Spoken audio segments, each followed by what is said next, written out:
There are very few stories, much less shows, that have changed my life. It's an ironic thing if you think about it. The world is so inundated with entertainment, yet it's rare to find a show, movie, or story that can captivate me. Maybe I need to look harder, but when I dig around, I'm often met with mediocrity, surface-level narratives and characters that lack depth. I know my video may prove otherwise, but I don't want to come off as those snobbish video essayists that believe their opinion is gospel. I don't think everything needs to be deep. Sometimes you need to shut off your brain and watch a guy get hit in the head with a coconut. He got hit in the head with 2 coconuts! Or 2.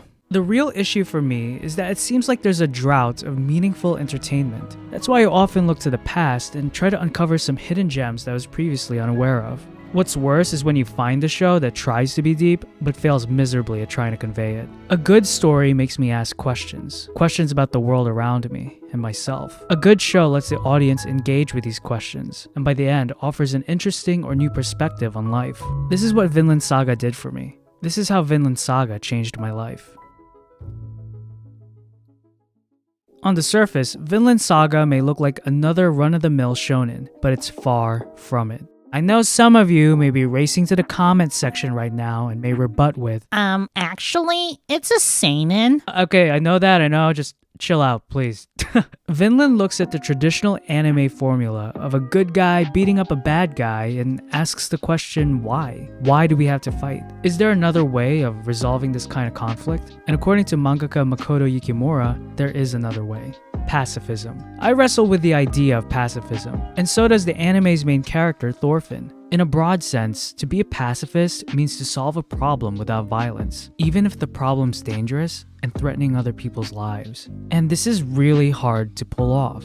It goes against our nature. It's not a stretch to say that our instinct is to fight and kill anything that threatens our lives. It's due to this killer instinct that our species has been able to survive and thrive since the dawn of time. And for Thorfinn, it's this killer instinct that gives him purpose in life.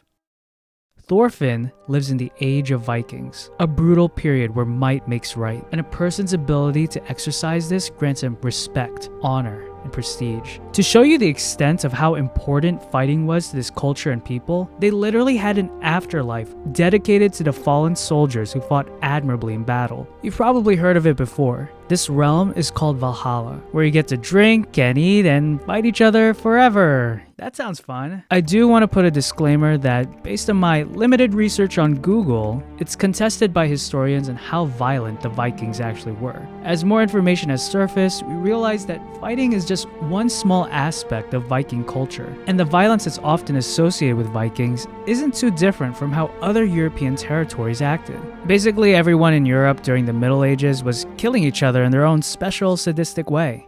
Keep in mind, this is the environment Thorfinn grew up in, which makes it not too surprising why he's kinda crazy at the beginning. At the start of Season 1, Thorfinn is introduced as a vengeful boy seeking to kill Askeladd, the man responsible for the death of his father, Thors.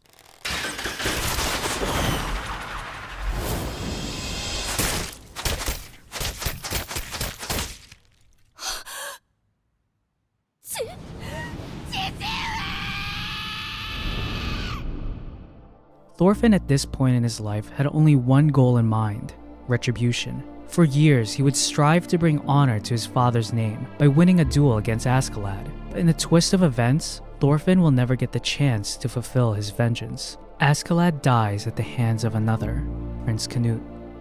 Without Askeladd, Thorfinn is left aimless, wandering, the purpose of his life extinguished by chance. It's as if fate swept in and removed the sword from his hand, telling him there's another way to live. 本当の戦士には剣などいらぬ。 A true warrior needs no sword. In Vinland Saga, this statement is equivalent to Spider-Man's famous quote, "With great power comes great responsibility."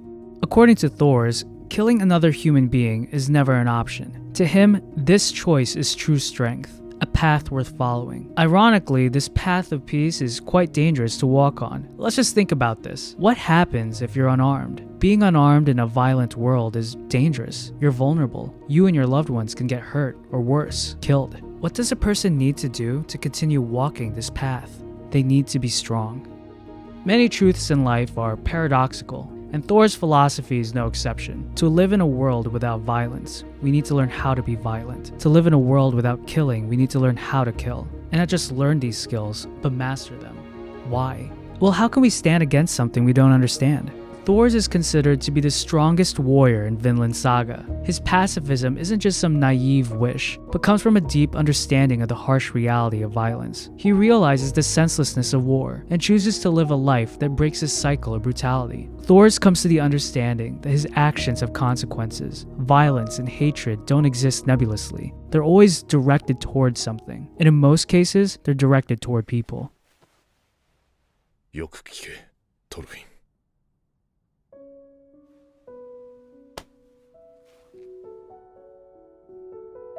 お前に敵などいない。誰にも敵などいないんだ。This quote completely shatters the us versus them mentality prevalent in today's culture. You see it in politics, no surprise there, media, religion, race relations, the list goes on and on. It's in our stories, it's in our lives. You can combine both of Thor's quotes into one saying. A true warrior needs no sword because he has no enemies. An enemy is someone you choose to hate. You don't have to hate them. Me hating someone may be a natural response to a wrong they've committed, but I always have the choice to let the hate fester. Vinland Saga shows us that a true warrior mustn't fight people, but fight violence itself. A true warrior mustn't kill people, but kill killing itself. Letting go of the sword is more than just letting go of a literal weapon. It's letting go of weaponized hate. There's no need for a weapon if we're all on the same side. なんだよ。もう終わりか？立てよ！ Thorfinn eventually comes to the same realization as his father. The real turning point for the character was when Askeladd died, because up to that moment, Thorfinn's sole reason for living was to kill Askeladd, and when that was stolen from him, he was left with no purpose. And a man without purpose is an empty man. You could even say, a dead man. The Thorfinn we see following the aftermath of Askeladd's passing is unrecognizable. All the zeal that was present in season 1 of the anime is gone, and will be replaced with a sad apathy toward life. In season 2, Thorfinn is a slave working on a farm. In my opinion, this is a genius decision made by Yukimura. The warmonger will now understand full well what it means to be a victim of war. All Thorfinn has known in his life is to kill, to destroy. It's as a slave on a farm that he's able to learn how to grow and cultivate life. And that's really hard to do. It's so easy to just cut down and destroy, but it takes years to grow something that will bear fruit. The farm also mirrors Thorfinn's inner state. The farm is fertile ground for crops, and despite being empty, Thorfinn's soul is fertile ground for new life to take root. It's during this season that Thorfinn begins to reevaluate the lessons of his father. The guilt of his past sins wakes him to the reality of what violence does to others and himself. By the end of this season, Thorfinn grows into a new man, a man devoted to something greater than revenge, a man who honors his father, not by killing, but by what he protects, cultivates, and grows. Like his father, Thorfinn parts with violence and embarks on the dangerous path of a true warrior, and this road leads him to Vinland. So, what is Vinland? Well, besides being the name of this anime, it's also an actual historical location. It's believed that Vinland was located somewhere in Newfoundland and Labrador. So Thorfinn's Canadian, ayy! Also, before making this video, I had no idea there's a place called Labrador in Canada. I don't know what else to say about that, I just thought that was pretty cool.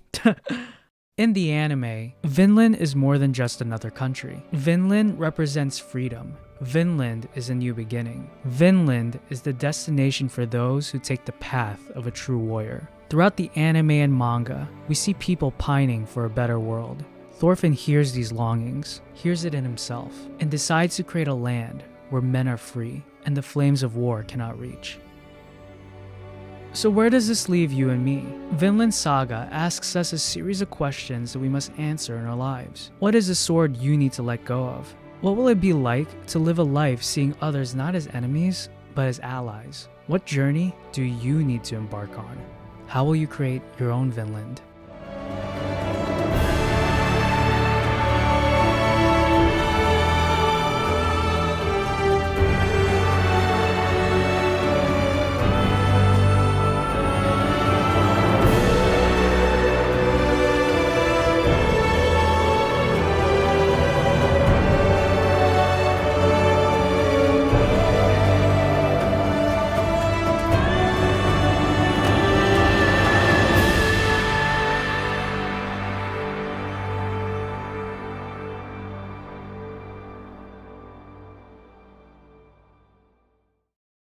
This was a video I had to make. Like, I would have gone crazy if I didn't get this video uploaded. If you enjoyed what you just watched, give this video a like. It helps support the channel. I know this was my own interpretation of Vinland, so if you want to continue the conversation about the anime, comment down below or join our Discord with the link in the description. Thank you guys for watching, and until next time, peace out.